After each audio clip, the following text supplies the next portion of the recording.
At 200, supporting Florida FFA, Greg Van Alst. And Greg, a lot of people might not know your story. You won the CRA Late Model Championship up in the Midwest, which earned you the right to come to participate in the ARCA Road to Daytona. And it was that test here at Daytona that kind of motivated you to buy your ARCA car because you wanted to come and race here, and now 3 years later, you're sitting in victory lane. Well, how are you feeling? What are your emotions right now? Is this real? I mean, yeah, I mean, 100%. We won the late model championship and came to the test, and the place just has a magical feel, as y'all know, and I needed to do anything and everything I could to get back here and race, and when we started to do that, it was more of just to come race. And of course, you always dream of being here and winning, but oh man, it feels good. What were your emotions coming off of turn 4 when you cleared the 44 car and you started thinking it might happen? I had to watch the replay because I didn't know what happened. Like, I was so focused that it just happened, and I mean, I knew if I pushed the 44 and just locked with him, I was either gonna wreck him or just keep the train going, and I got locked onto him good, and I knew if I could get the 2 cleared down the backstretch and we could get separated. The 18 kind of told us early in the race that we were best friends, and I knew if I sucked back and got the run going down the backstretch, that I kind of hoped he would go with me because it was going to be his best option, and it just played out perfect. I got right to the right rear quarter panel, and Connor gave me a shot coming off of 4, and that was it. I know we'll have some questions. We'll open it up. We'll start here with Jacob Seelman. And we'll go to Matt. You're up front. Jacob Seelman, 77 Sports Media, kickingthetires.net. Greg, first, congratulations. You started this ARCA thing, as Charlie kind of alluded to, right after the turn of the millennium. I think 2001 it was. As a kid, you know, the first time you broke into this series, this was the dream then. I mean, did that ever fade at any point, even when you had to step away from the series to work on the business because you didn't have the funds? Did this dream, this moment ever fade at all for you? No, absolutely not, man. I know everybody says they dream of racing, but I mean, it's what I live for, and yeah, we was here in 2001, and I just knew that I wanted to be on the big tracks. I love short track racing, but man, the big tracks just feel like the big leagues, and you know, everything, sorry, my crew and stuff's walking in, it's getting me emotional, man, it just, everything I've done is to race. I mean, I love my wife, I love my family, and they have supported me. My wife and I have been together since high school. She's been to, I don't know how many races. This is the first time she's been in the garage in 17 years, or the pits. Since we've been married, she has not been able to come to the garage and the pits with us because of our kids. And I told her back in December she had to come because I was winning Daytona, and here we are. You were that confident even then? Just had a feeling?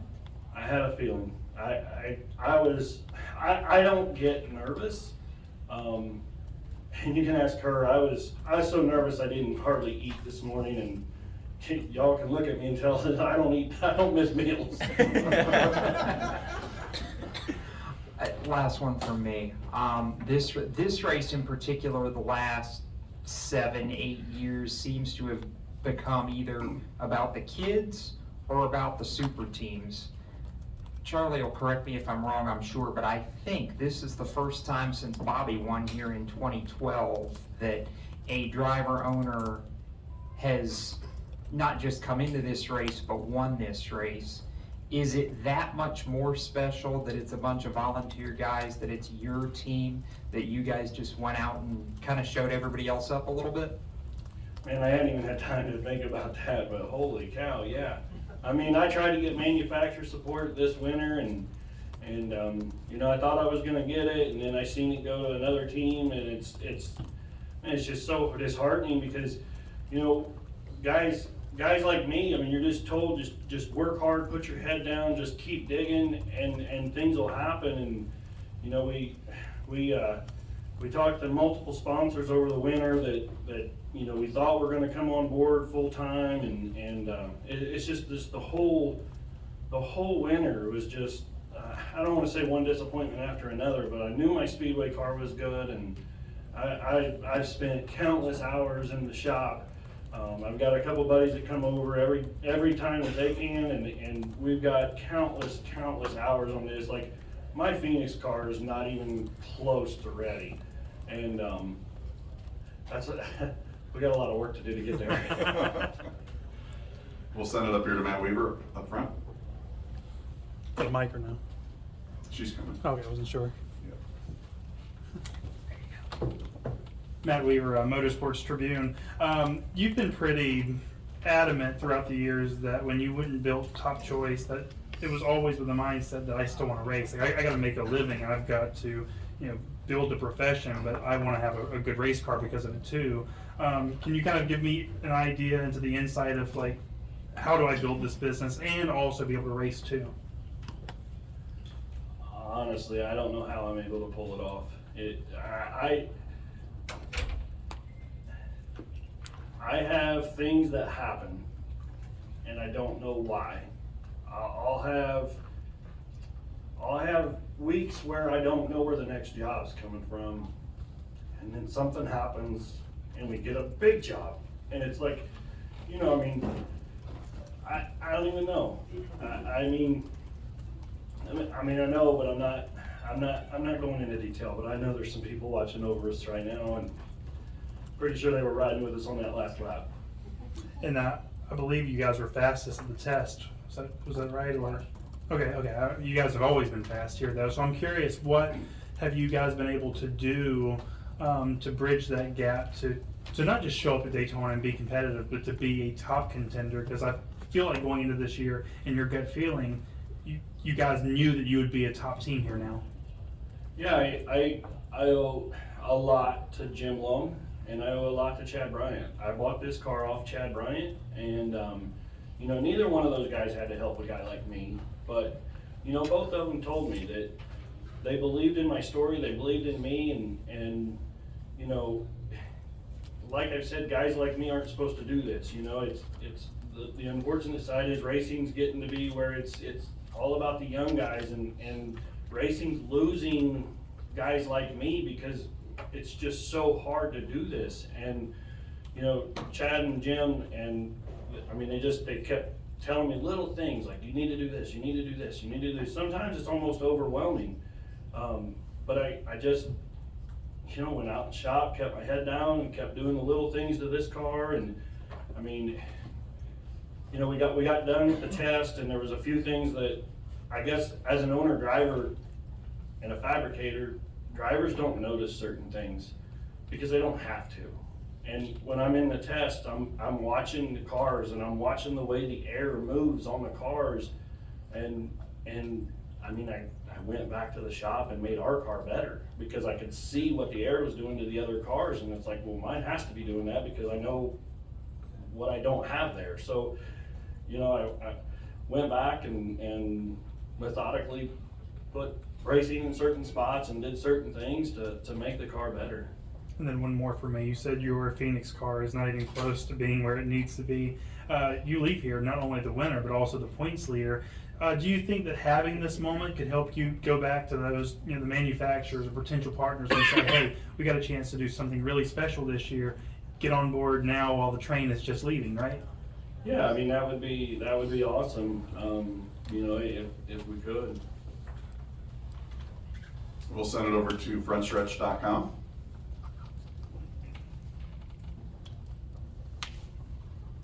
Dale McFadden with FrenchRich.com. Greg, like, what do you do outside of racing? You said you get big jobs. What do you do? So I started a fence company 16, 17 years ago, somewhere in there.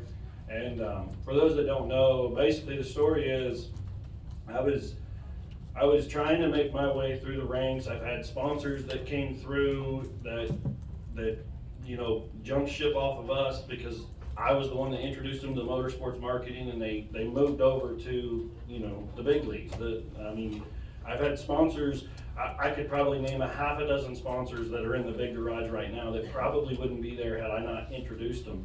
And on a very small level, like, I'm not sitting here saying that I'm the guy, but, I kept plugging and kept plugging and kept plugging, a deal would fall through, so, my wife and I, we moved to Florida, I took a job in racing, and it just didn't work out. We moved back to Indiana, and I met a guy and was running a dirt sprint car. And it was a terrible car, but it was just something to get in and drive.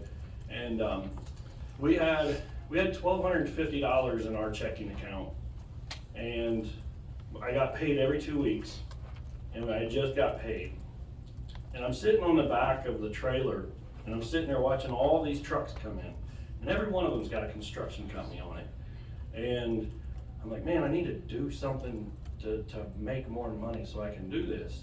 Well, I flipped 7 times that night, and I mean, it messed my head up. I had a concussion, I'm sure, I had 2 black eyes, and Saturday morning, I bought another chassis, and I gave $1,200 for it. I had $50 in our checking account that I had to make the next 2 weeks on, and we had a brand new baby girl. Like, that's stupid, but that's what guys like me do. And so anyway, I'm out in the garage, and I'm struggling because I've got what I would say probably was a concussion, and I'm trying to put it together, and I get mad, and I threw a tantrum, kicked it off the stands, and said I'm done. Wife asked me, she said, what are you gonna do? And I was like, I don't know, I'll start a fence company or something, but I'm not doing this anymore until I can do it right. And I sold almost all of my racing stuff and didn't know if I would ever race again. And I mean, I literally started my fence company with a pair of postal diggers and a hammer. And I mean, that is 100% how it started. I got my first job, made decent money, I just kept reinvesting, and now, I mean, it's the fence company is 75% of our budget, so. Second question, when your car was pushed out of victory lane, like, there was a large group of fans and I think crew members who started cheering and whistling for the car. Like, so what does it mean for you, like, just in this short period of time since the race was over, that it's kind of resonating with people? I mean, it's crazy. I kind of want to get to the garage because I mean, those are my people. You know what I mean? Like I'm so looking forward to getting in there and the other teams, and I mean, I love ARCA because everybody in there understands our story, and I try to drive with a lot of respect, and you know, try to get other drivers to understand that, you know,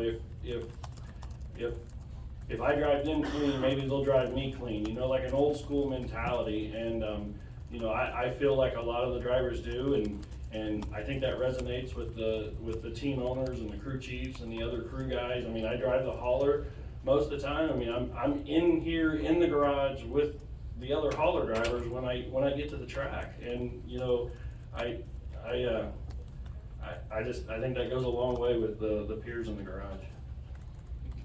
We'll send it over to Dino Oberto over here. Here's an interesting nugget. He mentioned his crew chief, Jim Long. Jim is a former crew chief at Hendrick Motorsports and has won races such as the Brickyard 400.